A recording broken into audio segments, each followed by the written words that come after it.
Hero MotoCorp flat trade कर रहा है, मामूली सुस्ती में इस समय आपको हीरो मोटोकॉर्प दिखेगा, बट आगे स्टॉक की चाल कैसी रह सकती है, यहां से और तेजी बनेगी या फिर कमजोरी आ सकती है, कैसी रहेगी इसकी चाल? आइए, बुल वर्सेस बेयर हमारे साथ तैयार हैं आज कुशल और आशीष इस स्टॉक पर बात करने के लिए। कुशल, आपसे करते हैं शुरुआत, आप तो सेक्टर को ट्रैक भी करते हैं और इस पर बुल भी बनकर आए, बताइए क्या है तेजी की तरफ?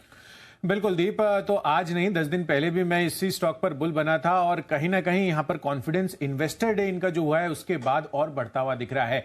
इसमें सबसे पहले इन्वेस्टर डे में इन्होंने ये चीज हाईलाइट की है कि अगले 4 तिमाहियों में ये यहां पर 100 से ज्यादा स्टोर्स खोलेंगे प्रीमियम पोर्टफोलियो को ध्यान में रखते हुए। तो ये जो एक्सक्लूसिव स्टोर्स खुलेंगे आगे चलकर एक डिस्ट्रीब्यूशन मॉडल के हिसाब से यहां पर हीरो मोटोकॉर्प के लिए जो इनकी प्रीमियम पोर्टफोलियो की वॉल्यूम्स हैं वहां पर बड़ा जंप आने की उम्मीद है। और इसी वजह से मुझे लग रहा है कि यहां पर जो कंपनी की मैनेजमेंट है वो इसी वजह से बुलिश भी हो रही है कि आगे चलकर इनके काफी सारे प्रीमियम पोर्टफोलियो में लॉन्चेस भी होने वाले हैं और डिस्ट्रीब्यूशन भी बढ़ेगा। तो दोनों ही फ्रंट पर कंपनी काफी बेहतर प्रदर्शन कर सकती है। लेकिन ब्रोकरेज हाउस को इस बात के ऊपर बिल्कुल भी भरोसा नहीं है। देखिए, वो मान रहे हैं कि इंडस्ट्री में तो ग्रोथ आ रही है, लेकिन लगातार हीरो मोटोकॉर्प लैग कर रहा है और आगे भी अंडर परफॉर्मेंस यहां पर देखने को मिल सकता है। खास तौर पर अगर आप देखें तो 2 चीजें ऐसे जो बड़ी चिंता का कारण है और शायद इसी के चलते इन्वेस्टर डे के हाइलाइट्स के बाद भी स्टॉक में थोड़ी बहुत गिरावट है। सबसे पहला है कि वॉल्यूम में जो ग्रोथ आएगी वो इंडस्ट्री के मुकाबले कम देखने को मिलेगी, और दूसरा बात है कि प्रीमियम सेगमेंट जहां पर मार्जिन्स काफी बढ़िया होते हैं, जहां पर ग्रोथ रियलाइजेशन काफी अच्छी होने की पोटेंशियल बहुत ज्यादा है,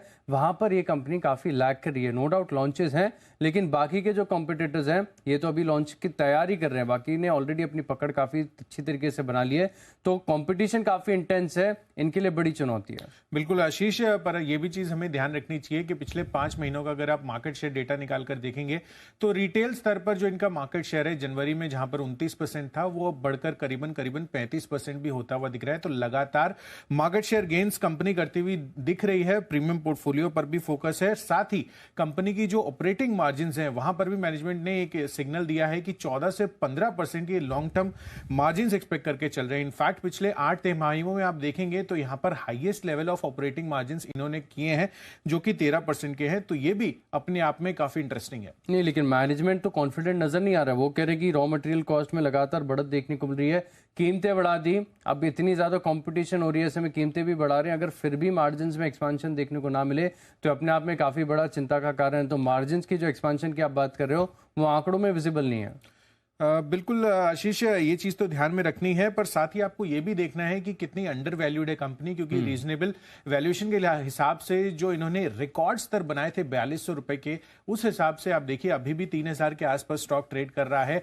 2300-2400 के लेवल से लगातार यहां पर 500-600 रुपए की बढ़त ऑलरेडी हो चुकी है, पर अभी भी करीबन 40% की अपसाइड पोटेंशियल इनके जो उच्चतम स्तर है उससे बाकी है। नहीं, लेकिन कुशल, अगर इसी प्रकार का अंडर परफॉर्मेंस वॉल्यूम के लिहाज से देखने को मिला तो ये स्टॉक अंडर वैल्यूड ही रहेगा। इसी के चलते आप देखिए सीएलएससी की बड़ी इंटरेस्टिंग रिपोर्ट आई है जहां पर आज डबल डाउनग्रेड कर दिया गया है रेटिंग में। पहले ये देखिए आउट परफॉर्म की रेटिंग दिया करते थे, आउट परफॉर्म से सीधा स्टांस बदलकर बिकवाली के राय दे दी। लक्ष्य भी अगर आप देखें तो करंट मार्केट प्राइस से नीचे का 2708 रुपए का टारगेट है, और इसी के चलते देखिए सीएलएससी की रिपोर्ट का असर आज स्टॉक के भाव पर भी नजर आ रहा है। देखिए 200 रुपए नीचे इन्होंने अपना जो टारगेट है वो रखा है अभी मौजूदा भाव से, पर दूसरी तरफ सिटी ये अभी भी बुलिश है और काफी शानदार तरीके से बुलिश है, क्योंकि 3650 रुपए के टारगेट्स खरीदारी की राय बरकरार रखते हुए यहां पर इनका कॉन्फिडेंस साफ तौर पर नजर आ रहा है।